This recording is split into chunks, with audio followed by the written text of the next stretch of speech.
lot of gamers out there don't have much patience. At least that's what Bishop, the dude at the video store, said. So I'm at the register, then I realized I got no money. I was seriously broke. Why? Because I met this smoking hot chick last night at the deathmatch bar. Man, she smelled good. So being the gentleman I am, I bought her a drink. Anywho, I decided to get a job. The gig? Assassinate the drifter. So I went where I was supposed to and waited for the guy to show up. And there he was, this cat, well-dressed, cool, couldn't tell if he was the shit or just plain old shit. Yeah, so he's styling, fast, aggressive, and packing heat. Bada bing. Or at least it was supposed to be. Till she showed up. Her name? Sylvia Crystal, an agent with this whatchamacallit association. Congratulations. You are certified as the 11th best hitman. How about getting rid of the 10 killers above you and aim for the top? I want to be number 1. How's that? Short and simple enough for you? It's gonna be a long, hard road. But who knows? Could kick ass. Could be dangerous. Could totally suck. What do you say, bro? Join me. Let's see how far we can take this. And for you there holding the Wii remote right now, just press the A button. Let the bloodshed begin. What is up, guys? Plan Commander here, and welcome to my new Let's Play of No More Heroes, a stylistic action game hack and slash type thing on the Wii, of all things. For those of you who have never heard of this game before, and I'm sure a lot of you watching, or maybe not a lot of you watching, but I'm sure a lot of you might have never known that something like this existed. It's a bit of a cult classic. But it is one of my favorite games on the Wii, and just kind of one of my favorite games in general. It's easily one of my favorite action games of all time, and I'm pretty sure the reason for that is going to become clear pretty freaking quickly. Just a heads up before we get too into this game is rated M. As you could probably tell from that intro, things will get pretty intense. No, don't want to go through that cutscene again. But yeah. This is not for the faint of heart, so if you are squeamish or a young child, don't watch this series, move on to the next one. But yeah, there's not too much I can really say about this that won't kind of ruin the entire experience, so, let's go ahead and start a new game. I'm gonna be going on, Mild, which is basically this game's version of Normal. Sweet is easy, Mild is normal, and you only unlock Bitter, the hard difficulty, upon beating the game. However, it's only available in New Game Plus, as far as I can tell, for some reason, so I honestly would have wanted to do that, but for story and, like, progression purposes, I'm not going to. And I believe this is the exact same cutscene that we just watched, so yeah. I'm gonna go ahead and skip that. So yeah, here we go.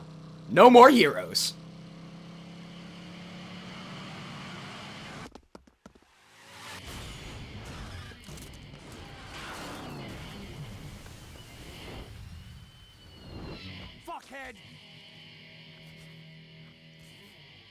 What an entrance! Yo, help me out here. Where's this death metal dude? Bad answer.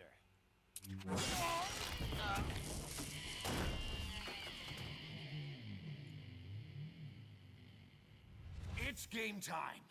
Game time it is. This is Travis Touchdown, our main protagonist of this game. Travis! He's a bit of an interesting dude, for reasons you'll see pretty quickly.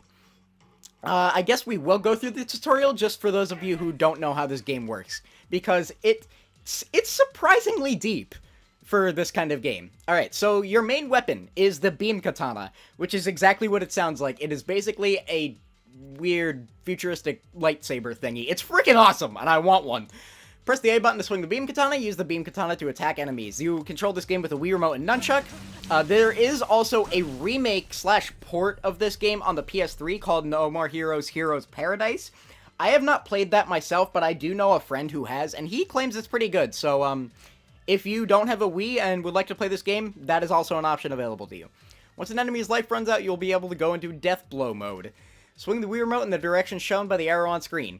Finish and you will succeed and you will strike a finishing blow to the enemy. A successful death blow will cause the slots at the bottom of the screen to spin. If the slots line up, you'll be able to unleash various special attacks. So, basically, that is your kill move. You hit A to deal regular damage. There's 2 variations on your attack depending on the angle you're holding the Wii remote at. And you mash A to slash at enemies, and then when their health bar runs out, you swing the Wii remote in the direction it tells you, and that basically kills them. The gauge on the right side of the screen is the beam katana's battery power. This thing it does not run on solar energy. It does have a battery. Each attack will make the beam katana, Each attack made with the beam katana will drain some of its battery. I cannot speak today. It seems to be a recurring theme whenever I start a Let's Play. You will not be able to use the beam katana once its batteries run out. Now, recharge your beam katana, and this is funny. Swing the remote from left to right as fast as you can to recharge the beam katana. Yes, this is exactly... This game has a really good sense of humor, in case you couldn't tell. That is 100% intentional. Whatever you're thinking, yes, that is exactly what... That's the whole point. Alright, so basically you have Z-targeting, kind of like in Zelda games. Basically just locks onto whatever enemy is in the middle of the screen. Now, what I'm doing there is this thing called triangle killing. I don't know if that's the official name for it, but that's just what I've heard other people call it, and that's just what I've always called it ever since I've heard it called that, because triangles pop up. It makes sense. Basically, there's kind of 2 ways to do a finishing blow. That's the normal way to do it, but if you swing the Wii remote again in the same direction, it will make these triangles pop up, and it causes kind of a more violent kill.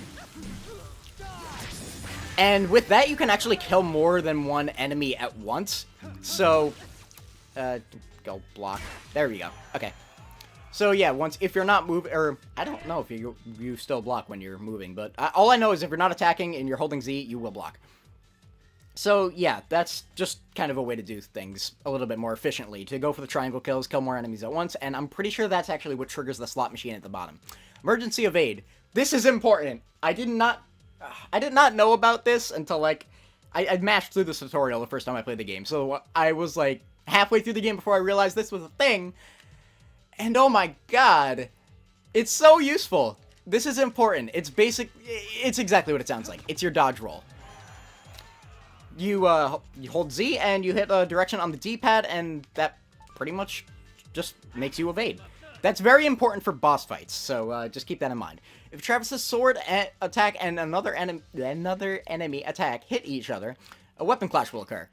If you've seen my Mad World LP or have played Mad World, it's the same basic idea as a power struggle. Just shake the Wii remote like crazy, and that will almost always result in a death blow. So, there he goes. He's dead. Here we go. Is that it for the tutorial? I think that's... Oh, nope, it's not. Alright. A button will appear when close to a downed enemy. Press the A button to perform a down attack. Basically, this is how you kill people if you knock them over. You just walk up to them, stab them in the throat. Pretty simple.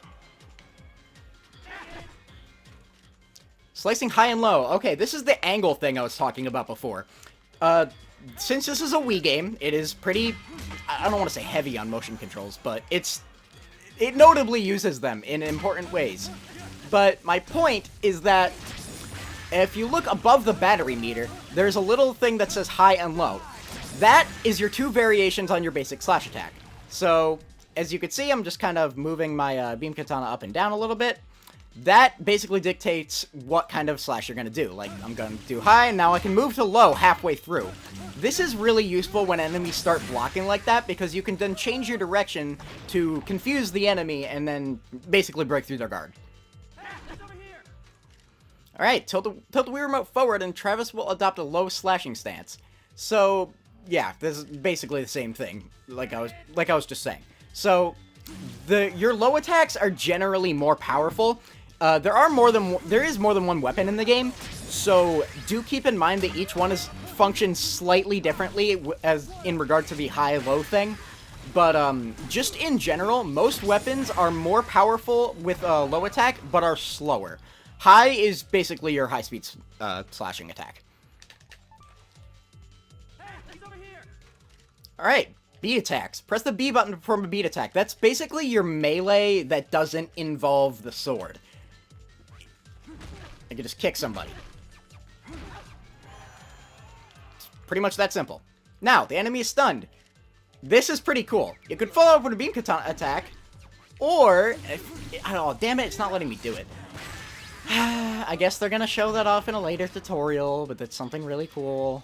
Oh well. Alright, I'll keep going. Maybe is it gonna show me that? Can you please? Throw! Yes! Yes! This is what I was talking about. Alright. And I want to stun you. There we go. Alright. Walk up to him and hit B, and Travis will basically wrestle them. You just suplex them and stuff. It's freaking awesome. I love it. Now he's on the ground, so, well, no, it's not gonna let me, but I was gonna walk over and stab him in the throat, but whatever. Alright, charged beat attack. Basically, the same thing you were doing before, except you can hold down the button to charge it up a little bit. I did not know that this was a thing until, like, my third playthrough. I was not paying attention to the tutorial at all the first time I played this game. I just kind of figured most of this shit out as I went. Which, it was kind of a mistake, because this is important gameplay stuff. I wasn't looking at the screen unless I got hit. There you go! Killed both of you at once. You got back up. Let's go ahead and get you. Yes! Man, okay. Probably my favorite thing about this game. Holy shit. The combat is so satisfying, and the way that the whole triangle kill thing works, I don't know. I tend to go a little bit crazy with the motion controls. I just freaking have fun with it. It's so much fun when you really, like, immerse yourself into the game. And that's something I really like about the Wii in general. And it's something that I feel like most gamers really don't think about. They just kind of want to, like, get the motion controls over with. Like, they're, like, optional. But, like, Jesus Christ, if you actually, like, take a moment to, like, really get into the game and have fun with it, motion controls are a thing of beauty, and oh my god, it's satisfying! Oh man, it's fun. Die! Yes! I love it. I love it so much. This is a really good... If you can't tell by the tone of my voice, this is a really good game to help me vent whenever I'm pissed off. It's just so satisfying! Hell yeah! Alright, let's go ahead and I want to stun you. There you go. Suplex!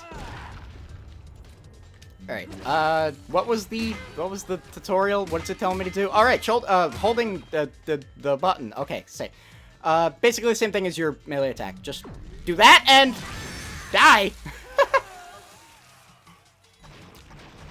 Warning though, that uses a lot of battery power, so use that sparingly. I recommend only using it when there's a large, very close together group of enemies, and you won't have to worry about wasting time to recharge immediately after. Because in general, it's not very practical. It's satisfying as hell, but it's not very practical, so I won't really be using it all that much. Alright, so that's pretty much it for the tutorial, so let's go ahead and go upstairs.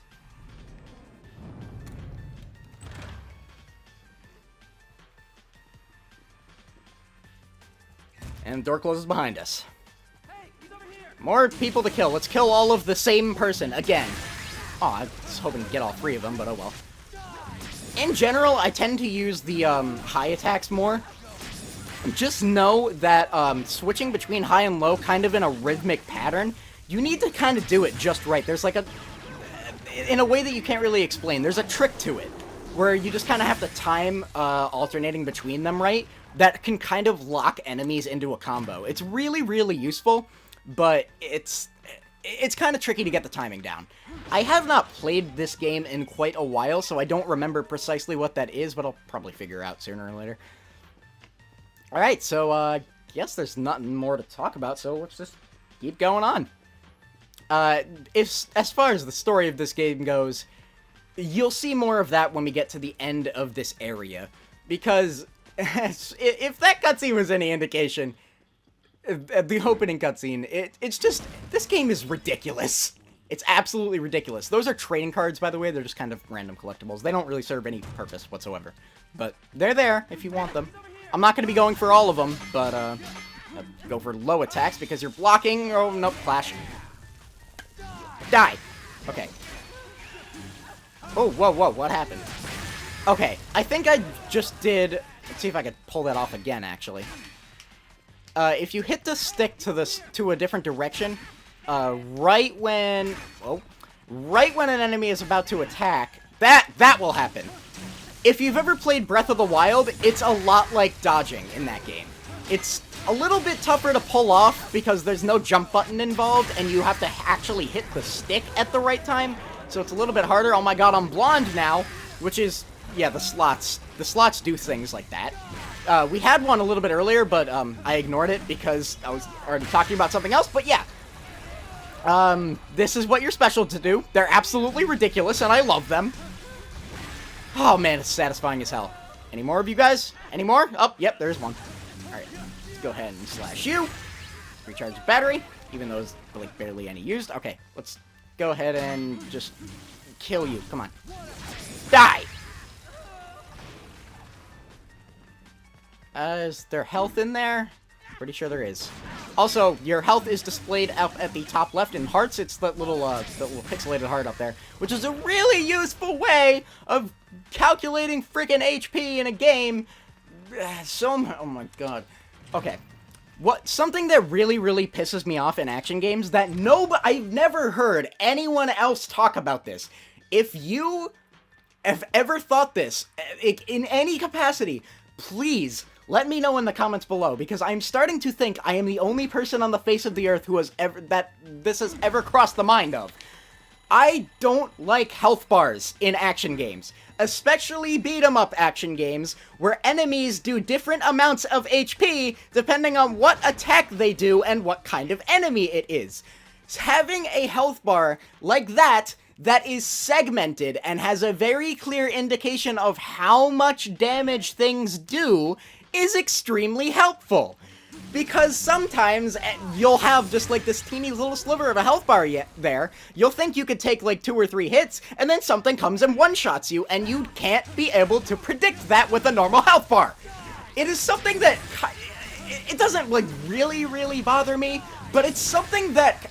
It's kind of frustrating because I feel like I'm the only fucking person on the face of the earth who has ever thought this. So if anyone has ever thought that in any capacity, please let me know, because I feel so alone on it and I don't know why. I feel like that's such a common sense thing to do, game design wise, but it's something that so few games actually do. Like, The Legend of Zelda does it, but like something like Bayonetta? No, there's just health bars, and there's no segmentation to indicate how much damage you are actually taking. It is so frustrating. That's also another thing I like about health bars like this, because not only are they segmented, but when they get expanded, it's very clear how much they get expanded by. Which is something like, for example, in Shadow of the Colossus, when your health bar gets bigger, you don't know how much damage more you can take after your health bar grows. There's no way to know how much more health you actually just got. It's not, I wouldn't go as far as saying it's confusing, because a health bar, it serves its purpose, it gets the job done, but this is so much better in, like, every conceivable way. So why don't more games do this? Okay, rant of the day over. That's pretty much all I gotta say about that, so please chip in the comments, somebody let me know if I'm not alone. Alright, is there any more enemies left? I think that's about it. Alright, that's gonna be our... Oh, there you are! Okay. Fell from the ceiling. Ow! There we go. Got the dodge on you. Die! Man, it's so satisfying. There we go. Okay. It takes a little while for that thing to spawn, but yeah. Also, another thing I really freaking like about this game... Well, actually, I kind of missed my chance to talk about it there, so I'll bring it up later. I'll just say it involves loading screens. I'll bring it up when there's more time to. There's a lot of little details that this game does that I really wish other games would do. There's so much... Ooh, Okay, I love this. I love this. This is your pretty much your only way of having a ranged attack in this game. Is that an enemy over there? I think I see somebody. Is that a person? Oh, that's more than one person. Kill all of you guys. There you go. Got 2 for 1. Nice. Alright, so let's go ahead and hit these boxes. The pink ones are always health, and the blue ones are always batteries. The battery ones are kind of useless outside of boss fights because you can always just kind of recharge your thing for free as long as there's no enemies around. It is helpful in boss fights, though, because a lot of the time in a boss fight where it's a one-on-one confrontation and the boss won't leave you alone, it's a lot faster to just hit the box. And every boss does have that in the boss arena, so just an interesting thing to keep in mind. I tend not to use them unless I really, really desperately am, like crunching for time. But in big open areas like this, I don't really see the point. Is there anything else? Oh, yeah, there's more of you. I meant to do a dodge there, but that didn't work. Let's go ahead and kill you. I'll just charge attack on you because... Aw, come on. Die! There we go. That's what I wanted. What you gonna do? There we go. Alright, sometimes it'll just pop a little question mark over their head. I think that depends on timing, but I'm not exactly sure. Is that all? Oh, there's a box over there. Is there money, or is that a card? It's a card! Yay. Alright, gates are open. Let's go. Any more? Yes, there's somebody at the door. Alright, you have another beam katana. Beam katana enemies are generally stronger than most other enemies in the game, so I wouldn't go as far as calling them mini-bosses, but they're... Just know that if you see a room full of enemies, that's the threat. Anything with a big beam katana like that is usually just a bit more dangerous. There is another enemy type later on that you'll see that's a lot more dangerous than that, but I stand corrected, there's 2. Gunners are freaking annoying in this game. I wouldn't say they're as big as a threat until they start getting automatic rifles, because that does happen, and it's really frustrating, and I hate them. They're probably the most annoying enemy type to deal with in this game. They're not the hardest enemy type by any means, but they're certainly a bit of a pain to take out. Especially because you have no ranged weapons in this game whatsoever. I find dodging to the side and then just kind of running up towards them is pretty helpful. Or just holding Z, because Travis will automatically block. And gunners, they're programmed to automatically run away when you get close, so as soon as you're within range, just hack away at them. Just take my word for it on that. Is that all? Yep, okay, it is. Sometimes it's a little weird because, I don't know, it takes a little longer for that to pop up than it should. Alright, loading screens. See that little star? That's your loading icon. You can hit the B button, and it bounces. It's a really little detail, but why don't more games have interactive load screens? Even if it's something as simple as making a star bounce. It's so dumb, but it gives you something to do while the freaking game is loading. It's really not that big of a detail, but it's something I really like. Alright, I'm actually going to pause... Oh, damn it, I can't pause the game here, can I? Okay, so I'm doing a quick cutaway here because there's a cutscene question mark that's about to happen that happens exclusively through the Wii Remote speaker of all things, and I had forgot to set it to output to the TV, so yeah, just random cut, that is why. So here you go. Now you can actually see what, or not see, but now you can actually hear what you wouldn't have heard because it was coming out of my Wii Remote, and my Wii Remote is muted. Also, I turned on the subtitles, so yeah, that's a thing too. Hey Travis, your ranked fight begins just up ahead. Win, and you will be 10th. Lose, and hell awaits. Are you up to this? Need a bathroom break? Whatever you need to do it now. Your opponent, some call him the Holy Sword. He is good, but I know you can take him. You are the man. I am the tiger. He only looks tough because his mother was an ugly bitch. Take it to the red zone. Assassin's way at full throttle. Unleash your power. Show no mercy. Bring me death metal sets! Enter when you are prepared to fight. I believe in you and your force. Now, off to the Garden of Madness. So yeah, context for that will be provided after the boss fight. So yeah, let's go ahead and pick up this random trading card that we don't need. Also, there's a thing over here. I'll pick this up even though it's pretty much useless right now. But yeah, wrestling mask. It's a luchador mask with a note in its mouth. Travis, do you remember the golden days in Calgary? I think that's how you say that? The path of pro wrestling that you have long forgotten. If even a fragment of the spirit of a wrestler remains in your blood, remember that the first suplex that your master taught you.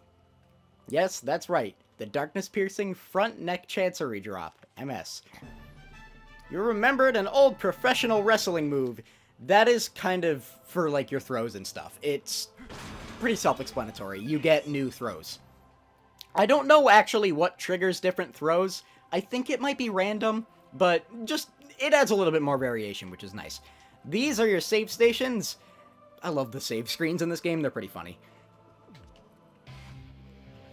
Bouncy, bouncy, bouncy, bouncy. I love doing that. So, like, it's just a little detail, but it adds so much. Also, Travis, you're taking a shit there.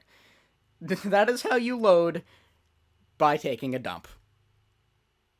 I love this game's sense of humor. It's so stupid, but I love it so much. But that's actually going to be it for this episode, so thank you guys so much for watching. This has been the Plan Commander. Be sure to tune in next time for more Let's Play No More Heroes, where we take on the first boss fight of the game and see what else is actually going on here, because as of right now, there's very little context. See you guys then!